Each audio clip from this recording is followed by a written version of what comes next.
Hello and welcome everybody. Today I am joined by Julia Jones. She is the founding director of Newborn Mothers, a postpartum doula, educator and best-selling author. And for the last 10 years, Julia has trained over 1,500 postpartum professionals in over 60 countries through her worldwide training. Her work is informed by 15 years of experience in postpartum care and a background in social justice and community development. And her training draws on wonderful things such as anthropology, evolutionary biology, traditional medicine, and brain science. So all the great stuff I love. Welcome, Julia. Hello. That's always sounds so like when people read your bio back, I'm just like, oh, don't say that. It's a lot. You've been a busy woman, haven't you? It's been a big 15 years. Yes, it has. So good. Now, when did we meet? I always forget when it was. I reckon a while ago, probably 5 or 6 years ago. Yeah. Yeah. So I signed up for the original, I think it was the OG Newborn Mothers, wasn't it? Yeah. So that would be probably 6 or 7 even. Yeah. Yeah. So that was in the early stages of my sleep consulting business. And I thought, oh, this kind of aligns with what I'm doing. And also was aligning with the fact that I was already a midwife. And yeah, it just appealed to me. But so I've come on today to talk to you about the changes to the training because it's morphed a little bit, hasn't it, over recent years? Well, the last year more often. Yes. Well, I mean, it has always. When I first started teaching 10 years ago, it was in my mum's kitchen because my own house was always chaotic.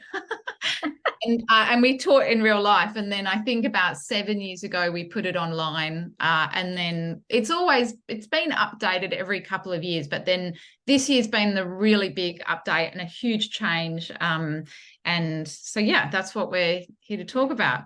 Yeah. So the old course, because I interviewed you about this just a couple of years ago, and I was just looking at the old interview before, and you said it was 6 modules, but now it's grown a little bit and you've brought in other people, haven't you?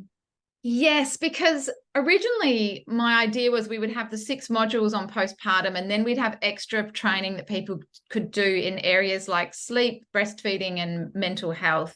We created the breastfeeding extra training. We found that not very many people did it. And what was frustrating to me was I realized that I think actually breastfeeding skills should be taught to everyone who works with new mums. It shouldn't really be an optional extra.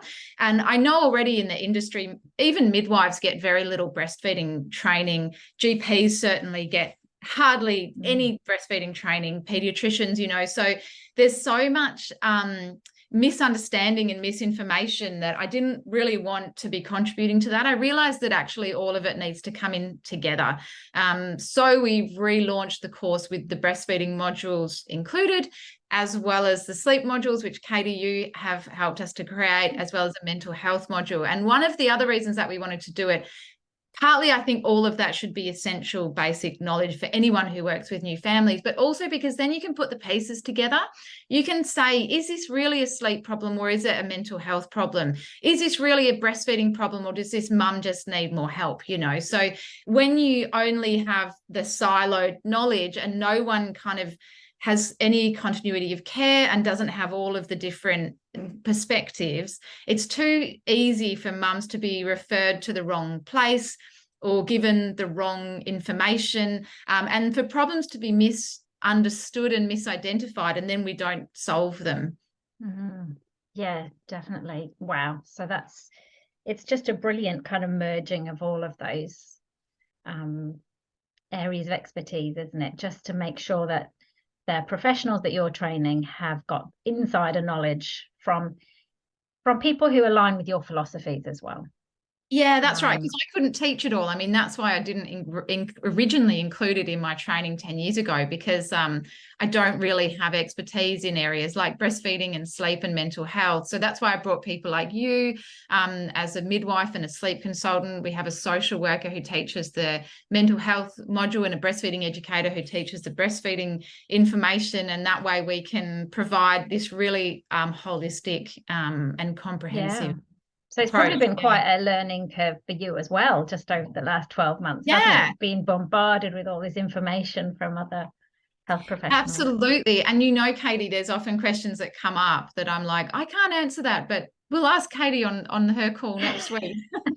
That's right. I've got that question lined up. I know the one you're talking about. So we're talking about this as though people know what it is and who it's for, but we forgot to mention that. So the postpartum education and care professional training that it's now called, who are you aiming that at? Yeah, so it's a non-medical role. So we do actually get a lot of people who have a medical background doing it for professional development or for a career change.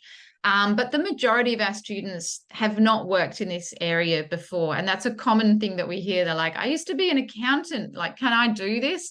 I have no medical skills. Can I do this? And the answer is yes, because it is designed for someone who's never worked in postpartum care before, and you don't have to know everything. You will learn the basics, you'll learn the red flags, and you'll learn who to refer to, and you'll learn how to listen and ask good questions, and provide support, practical support, and that sort of thing. But you don't have to be have this like comprehensive encyclopedia of knowledge in your head. You just have to know, well, let's ring the Australian Breastfeeding Association, or let's call a lactation consultant, or that's a good question to ask your midwife. Yeah, great. And so you're not always training or educating people who want to be postpartum doulas though, right? No, because the course is also accredited for professional development points with the Australian College of Midwives, the Australian Natural Therapies Association, and a few others, Donor International as well. So there's a lot of people who already have a qualification and are doing it for their ongoing professional development too. So what range of professionals have you had then? What do you like everything. You name it. It's often surprising. We have like quite a few ex-lawyers, yeah, as well as people who used to be midwives or still are midwives. We have a lot of birth doulas who want to add postpartum care to their repertoire. People who are maybe naturopaths or yoga teachers and so on. And a lot of the time, either people come to it from their own experience personally. They've had babies. They know that there's this huge gap in postpartum care, and they want to make a difference. Or they might be people who already work in this area professionally. For example, midwives or yoga teachers who work with new mums and get asked questions, and they're like, I don't actually know, well, there's no help for that, or I don't really know where to send you, and realize that they want to be able to add that extra piece to their work. Yeah. And so, I mean, I did the training a few years ago now, but I remember what appealed to me, and I was already working as a sleep consultant then, but what appealed to me was the business knowledge that you include in this as well. So it's not just the postpartum knowledge. There's a whole load of business stuff and some tough talking, I remember. Usually people in our industry who are in like caring professions, they don't usually love talking about I'll just do money. it for free. Maths and figuring out software and automations and outsourcing and all of that kind of stuff, and content marketing. But I am one of those rare people who actually love talking about business and marketing. And I'm also really passionate about it because I really think that this should be well paid and well respected work. And I get a little bit frustrated sometimes when so many people do it for cheap or for free and burn out and end up having to go back to an office job or something that they don't really love, and that's not really making this big contribution to the world. So I really think you can't actually, because of the culture we live in, you can't really solve this postpartum problem without dealing with how do we get paid for it. Yeah. And so tell me about the workings of the course. So if somebody's interested in starting, obviously it's going to be all online. How does it roll when somebody joins? Yeah, well, it's all online, but we do really pride ourselves in having a good community. A lot of people will set up peer support groups, and either locally they'll meet for coffees with people or have phone chats with people as they go through the coursework. But we also have the Q&A calls, which Katie hosts one of those, and we have a Facebook community as well, so people can meet and chat. But probably one of the most important things is that we give people lifetime access, because we know a lot of our students are new mums or have other jobs or other caring responsibilities, and just really can't rush through something like this. It's a big deal to change careers, or even to do professional development if you're already working. So we do give people as long as they need to complete the course. And that's really one of the benefits of online learning, is if you miss something, it's all right. You can come back to it later. And you can revisit it as well. So, for example, Yes. if I ever came into a situation where someone shared with me that they were in a domestic violence situation, which I haven't worked a lot with, fortunately, but I know exactly where to go to. I'd refer back to that module and, yeah, Yes, kind of because you get can't memorize everything. the Like, it's resources. Yeah. impossible for you to know absolutely everything. But when you find yourself in a situation, you're like, that's right, I remember there was a lesson. It actually happened to me just today, because my neighbor has mastitis and asked, what should I do? And I was like, oh, I know the mastitis protocol changed in 2022. I'm just going to go and watch Antonia's lesson on Yes. Yeah. mastitis again before There I you tell go. you, And if so. anything changes there, Antonia is going to be back to update it for you, isn't she? Absolutely. And we do regularly update the course. When something big happens like that, we'll update it. When there's new information or new resources, we'll update it. And sometimes we'll just update it because we've found a better way of explaining something, and we can get a 20-minute lesson down to 10 minutes, and try and make it more concise. Yeah, And handy. And so some people are a little bit phobic of studying, largely because there might be an exam at the end. What's the exam like? the exam is very easy. Good. So at the moment, the way that the course works is you don't need to hand in anything. So there's a lot of workbooks, activities. You can build up your own resources list and so on. But they're really just for your own reflection, your own exploration, your own research, your own learning. None of it gets marked at all. But when you do get to the end of the course, there is a completion quiz, and you simply go through. It's multiple choice. Most people do finish and pass the first time, but you have to get 80% of the questions right. And it's simply just making sure, yes, I've watched and understood, or I've read and understood, or I've listened to and understood every lesson in every module. And we do sometimes get people who don't pass it the first time, and we'll just say, go back and revise module 3 and then come back and try again, because we want you to graduate. We don't want to make this hard for you. In the future, we're hoping to add a higher level of qualification that would require handing in assignments and doing some prac work and reflections. But that's an optional extra that will be coming next year, but it's not required. And I guess because it's not a regulated profession, there's not a certain standard that you have to achieve before becoming a postpartum doula, then there's not the pressure on there, is there, to the main thing we want people to know is their scope of practice. We don't want people giving out information that's not evidence-based. We don't want people giving advice or any, implying that they can diagnose or treat any disease or anything like that. So really the main thing we want is for people to understand, this is how I can safely work in this area. And, it's actually, if you stay within the scope, it's a fairly risk-free role, because you're not giving advice, you're not diagnosing, you're not giving medical treatments to anyone. You're simply listening, you're asking questions, you're providing practical support, and you're referring them on. And what does that practical support look like then? So if somebody was to hire a postpartum doula, or someone said to them, hey, have you thought about becoming a postpartum doula? What does that look like?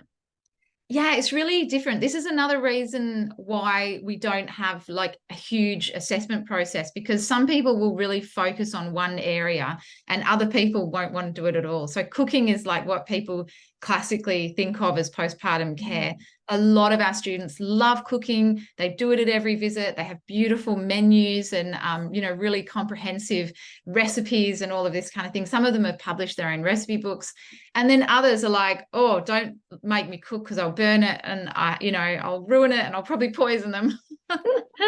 I'll give you a nice massage instead, but don't make me cook. Yeah, exactly. And then there are other people who love massage, and there are other people who want to give more practical support with things like breastfeeding or sleep, which is what you've ended up focusing in on. And so we really allow people to sort of choose which of those sort of practical areas they actually want to work in. And everyone will have different areas, so they'll just go, look, that's just not my cup of tea. It's not what I'm good at. But I can help you with this. And then we kind of encourage people to find the right clients that will align with the kind of support that they offer. Yeah. So do you help people?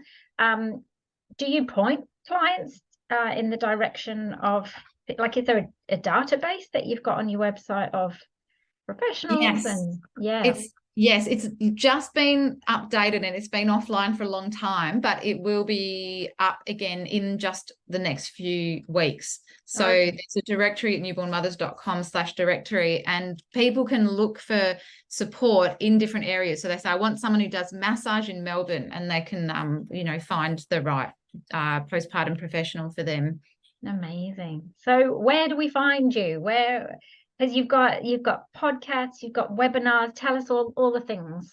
Well, to keep it easy, everything is called Newborn Mothers. If you want to listen to my podcast, it's called Newborn Mothers. If you want to read my book, it's called Newborn Mothers. That's good. The website, Newborn Mothers. Yeah. And you're on Instagram and Facebook. Yeah, always Newborn Mothers. Yeah. And we have the training is newbornmothers.com/training. And Katie, you've got a link as well that you can give to people for that. I'll put it in there in all the various places that I post it. Yes. Great. So is there anything else that you would like to share that I haven't asked you?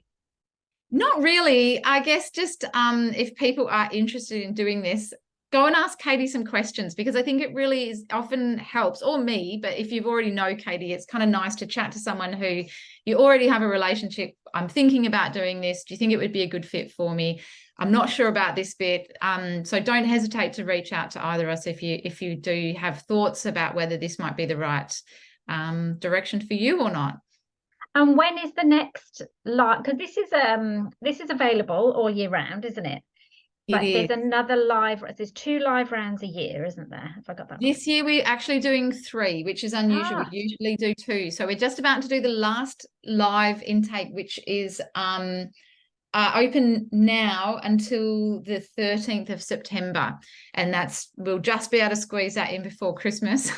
So it starts on the 14th of September, I think. Exactly. It starts on the 14th. So we'll have weekly live Q&A calls. We'll have a Facebook community. You'll be able to chat to Katie and I and the other educators for the next few months. So it's a really good time to learn, because you'll be in a community, you'll have some accountability. There'll just be that energy of being part of a group and going through it together.